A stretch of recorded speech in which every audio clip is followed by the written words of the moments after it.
বাংলা আবাস যোজনার ঘর প্রকৃত উপভোক্তাকে না দিয়ে অন্যজনকে দেওয়ার অভিযোগ। ঘটনাটি ঘটেছে হলদিবাড়ি ব্লকের হেমকুমারী গ্রাম পঞ্চায়েত এলাকায়। ঘটনাকে কেন্দ্র করে ব্যাপক চাঞ্চল্য ছড়িয়ে পড়েছে গোটা এলাকায়। জানা যায়, হেমকুমারী গ্রাম পঞ্চায়েত এলাকার শম্পা রায় নামের এক উপভোক্তার ঘর না দিয়ে সেই ঘর অন্যজনকে দেওয়া হয়েছে। এই নিয়ে হলদিবাড়ি বিডিওর দ্বারস্থ হয়েছে শম্পা রায় নামে এই উপভোক্তা। ঘর না পাওয়ার অভিযোগ তুলে হলদিবাড়ি বিডিওকে একটি স্মারকলিপিও তুলে দেন শম্পা রায়। কি অভিযোগ করছেন শম্পা রায়, বিস্তারিত শুনে নিন। আমি তার অংশীদার বা আমার ভাই অংশীদার, তাহলে আমাদেরকে না দিয়ে অন্য কাউকে দেওয়া হলো কেন? মানে আমার দাদুর ভাইকে দেওয়া হচ্ছে, সে কি অংশীদার? সে কি পাওয়ার যোগ্য? মানে ঘরটা কি আপনাদের নামে আসছিল? হ্যাঁ, মানে আমার দিদার নামে আসছিল, আমার নামে আসেনি, আমার দিদার নামে আসছিল। তো আমার মা তো মারা গেছে, আমার দিদাও তো মারা গেছে, তো তার অংশীদার আমি, আমার ভাই, এই দুজনেই থাকবো।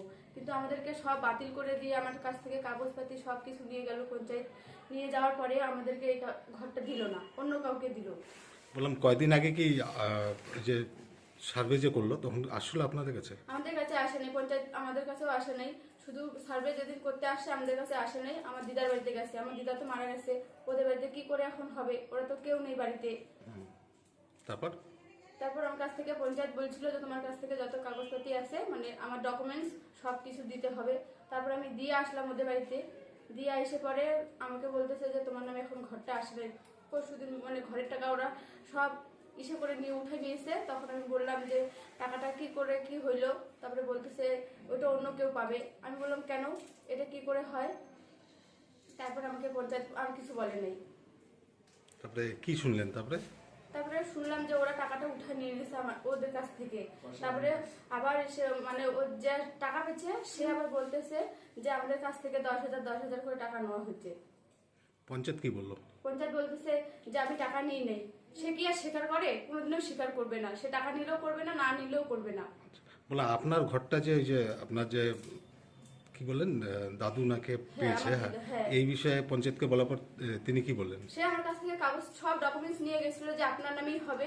তারপরে আমাকে বাতিল করা হলো, কি কারণে আমি জানি না।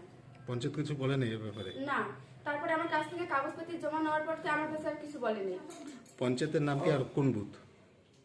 বুথের নাম কোন বুথ যে আমি দাঁড়াও। পঞ্চায়েতের নাম কি? পঞ্চায়েতের নাম ভালো না দাঁড়াও, আসছিল। বলো কত নম্বর বুথ? 225। কি আসছিল আপনার কাছে? মতিয়ার রহমান। ও কাগজপত্র নিয়ে গেছে? হ্যাঁ, ও নিয়ে গেছে। ওর ভাবি পঞ্চায়েত, ও কিন্তু পঞ্চায়েত না। ওর ভাবি পঞ্চায়েত, ওই সব কিছু করে ওর। তো ভিডিওকে কি কাগজ দিলেন, জমা দিলেন? হ্যাঁ, দিয়ে দিছি জমা। কি বললো ভিডিও? ভিডিও তো কিছু কথা বলে নাই, বলছিল যে দেখতে হবে। আপনি কি যাচ্ছেন এখন? আমি এটা শাস্তি চাই। আমার কাছ থেকে এটা নেওয়া হয়েছে, আমাকে দেওয়া হয়নি কেন?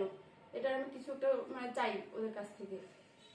আচ্ছা, আপনার ভাই কি আপনার ওই দাদুর ওখানেই থাকে কি? আগে থাকছিল, এখন তো ওখানে কেউ নেই, তো থাকবে এখানে কে? আমার ভাই এখন বাইরে আছে। আচ্ছা, কি নাম বললেন আপনার? আমার নাম শম্পা রায়।